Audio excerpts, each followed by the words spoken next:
그다음에 나도 이 정도 살 줄 아는 사람이야. 최고의 비싼 것을 한번 가져보자. 비싼 거가 좋아 보이니까. 나도 저거 하나 사고 싶다라는 생각으로 돈으로 행복해지기 위한 돈 인문학 토크쇼 돈은 머니! 또 뵙습니다. 네, 저는 오늘 이 아리따운 여인들과 이야기를 나누게 될 정은영입니다. 진형의 변호사입니다. 조은영이라고 합니다. 반갑습니다. 저는 박원주라고 합니다. 오늘 이야기는요, 왜 남들과 다른 소비를 할까? 이런 이야기를 좀 하고 싶거든요. 같은 소비, 다른 소비, 뭐 이런 것들 좀 이야기해보고 싶은데요. 어느 날 제가 새 옷을 샀는데 엘리베이터를 탔는데요. 같은 옷을 입은 여인을 발견했어요. 그럴 때 어머 같은 옷 입으셨네요 하면서 가지지는 않더라고요. 약간 좀 이렇게 피하게 되죠. 네, 당혹스럽죠. 특히 그 여인이 몸매가 더 좋다거나 이러면 더 피하게 되잖아요. 아무튼 뭐 같다고 해서 즐겁다, 뭐 반갑다 이렇게 하진 않는 것 같은데 남들과 다른 소비 어떻게 하는 건지 어떠세요? 다들 어떠신 것 같아요? 근데 저는 같은 것을 사고자 하는 거에는 그 좀 다른 두 가지 심리가 전혀 다르게 작용하는 경우가 있는 것 같아요. 예를 들어서 옷 같은 경우는 어떤 여성도 나와 똑같은 옷을 입은 여성들을 만나는 걸 그렇게 뭐 흔쾌하게 생각하지는 않을 것 같고 좀 당혹스럽죠.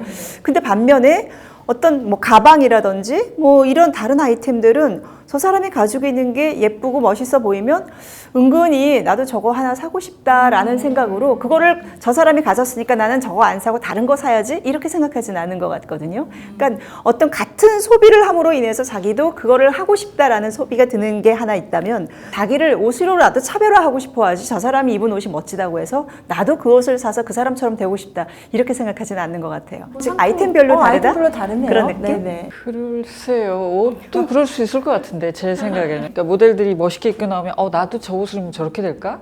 그런 생각이 있으니까 또 입고 싶을 것 같기도 하거든요. 근데 지나가는 분 말고 모델이 입으시면. 네. 유행이 있잖아요. 근데 그 유행이 딱 있으면 많은 사람들이 겹쳐요. 아마 그때도 어떤 게 유행이었을지도 모르죠. 나이가 좀 어릴 때는 그 유행을 좀 따라가려는 마음이 좀 있었던 것 같아요. 저한테도. 근데 나이가 좀 들어가니까요. 철이 들었는지 그 유행과 상관없이 그건 별로 신경이 안 쓰이게 되고 그렇더라고요. 그래서 그것도 나이 따라 좀 다른가 봐요. 그래서 이제 남들과 좀 다르게 보이는 거에 대해서 어찌됐건 저희는 좀 생각을 하는 거잖아요. 동조하고 싶으면서도 그 대표적인 게 아마 명품 소비 이런 것들은 모든 여성들이 이제 명품에 대해서는 뭐 나름 이야기를 할 수 있을 것 같은데요. 이 명품 소비하는 사람들의 심리 어떨까요? 일단은 비싼 거가 좋아 보이니까 그런 것도 좀 있고요. 근데 그거보다 조금 더 중요한 건 이제 내적으로 본인 안에서 채워지고 싶은 어떤 갈망이 누구에게나 있어요. 근데 그게 자기에 대한 정체성일 수도 있고, 그 다음에 자기가 조금 더 잘 보이고 싶은 과시욕일 수도 있고, 근데 그거를 물건으로 대체해서 할 수가 있는 거죠. 근데 그게 우리가 누구나 알아볼 수 있을 만한 어떻게 보면 문화적 코드인데, 살면서 사람들이 살아가는 방식에 있어서 저거는 좀 비싼 취향이야 또는 비싼 코드야 라는 거를 내가 쥐고 있으면 남들이 나를 그렇게 보는 거니까 나와 그 물건을 동일시할 수 있기 때문에 그걸 소비할 수가 있게 되겠죠. 아무래도. 저도 조 대표님 말씀에 참 동감되는데요. 실제로 그 소위 우리가 명품이라는 것은 기본적으로 가격이 좀 고가다 여기에서 전제가 된다면 저는 사실 모두가 다 자기가 가치 있는 사람이라는 것을 다른 사람들이 알아주기를 원하는 인정 욕구라는 게 있잖아요. 그런데 그거를 모르는 사람한테 단박에 인정받을 수 있는 것이 바로 이게 비싼 거라는 것을 모든 사람들이 알 수 있는 그 아이템이 그 가치에 그 돈에 내가 내 가치를 편승해서 얹어서 나 또한 이 정도를 들 수 있는 가치 있고 재력 있는 사람이야 라는 것을 한 번에 보여줄 수 있는 것이 그 명품이 작용하는 역할이죠. 그게 여성들에게 굉장히 크게 작용하는 것 같아요. 그러면 변호사님이시니까 혼수 명품 이런 거 좀 되는 경우 많이 근데 있나요? 예전처럼 아주 뭐 모두 비싼 소위 뭐 H백을 다 똑같이 들러야 된다 이제 그런 시대는 조금 지나간 것 같지만 한편으로는 여전히 그게 가장 위력이 있는 게 바로 결혼 시즌이에요. 우리나라에서 사실 혼수라는 것이 뭐 필요한 살림살이를 사는 것도 있지만 이 기회에 내가 가질 수 있는 최고의 비싼 것을 한번 가져보자. 이게 남자도 여자도 심지어 그 사람들을 결혼시키는 연세가 있으신 분들도 그 대열에서 자유롭지 않아요. 그러니까 예를 들어서 평소에 같았으면 언감생심 생각하지 않을 수백만 원짜리, 수천만 원짜리 가방을 결혼이라는 이유만으로 내가 가질 수 있는 유일한 허용된 기회이거든요. 근데 사실은 저는 이 과정에서 굉장히 많은 그 혼수를 또는 예물을 둘러싼 어떤 갈등이 결혼하기 전에 파혼으로 이어지거나 심지어 결혼하고 난 다음에 결국 뭐 짧은 기간에서 나중에 이혼으로 되는 실제로 혼수의 다툼이 큰 경우에 있어서 많은 경우는 딸이 구박받지 않으려고 바리바리 싸서 보내려는 마음이 있지요. 근데 혼수에 대한 다툼이 치열한 결혼일수록 사실은 이혼으로 가는 경우가 굉장히 많아요. 저는 오히려 반대의 아이러니한 상황을 저는 얘기하고 싶어요. 경제학적으로는 도저히 설명할 수 없는 법칙 중에 베블렌 효과라고 있어요. 혹시 들어보셨어요? 그 베블렌 효과가 뭐냐면 원래 가격이 비싸면 안 사잖아요. 수요가 떨어지잖아요. 근데 베블렌 효과는 가격이 비싸야 오히려 더 많이 사는.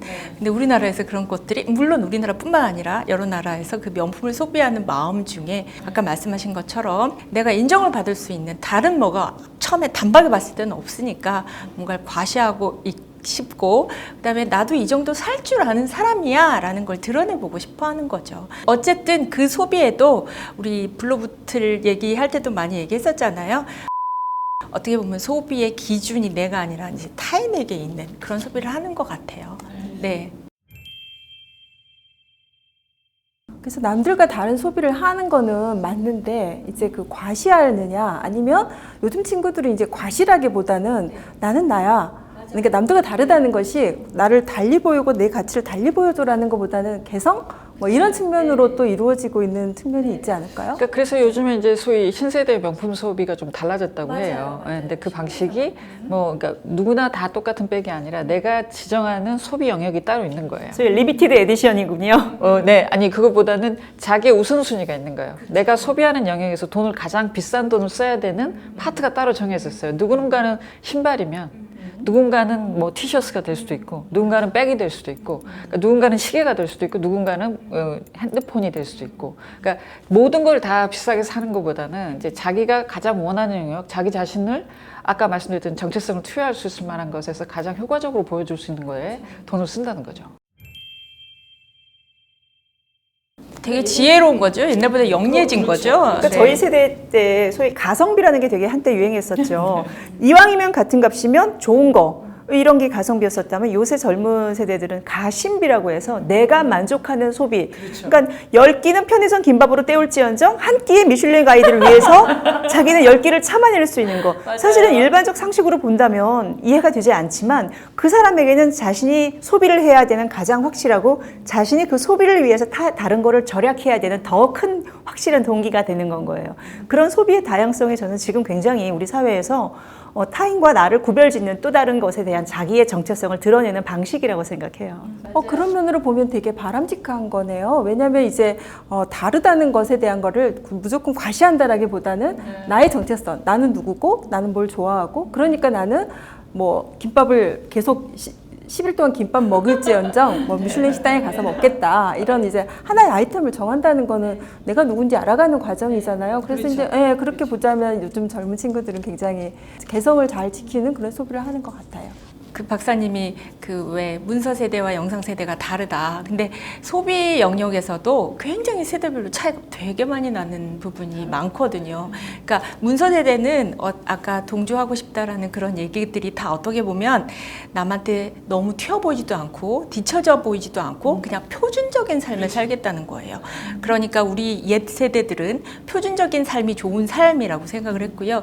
요즘 사람들은 표준적인 삶은 지루한 삶, 좀 개성과 독특성을 보이는 게 나만의 삶, 나의 가치 있는 삶 이렇게 생각하는 것 같아요. 생각들이 자꾸 바뀌는 거죠.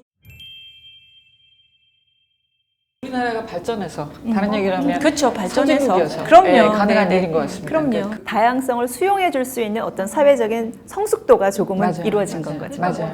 그러니까 뭐 남과 다르다, 이제 남과 다른 소비를 한다. 이게 자체가 이제 조금 여러 가지 의식이나 이런 것들이 성숙돼서 과시만이 아니라 나만의 것 이런 것들을 추구하는 삶으로 되고 있는 건 굉장히 반길만한 현상이라고 보여집니다. 오늘은 여기까지만 할까요? 네. 자, 돈으로 행복해지기 위한 돈 인문학 토크쇼 돈은 머니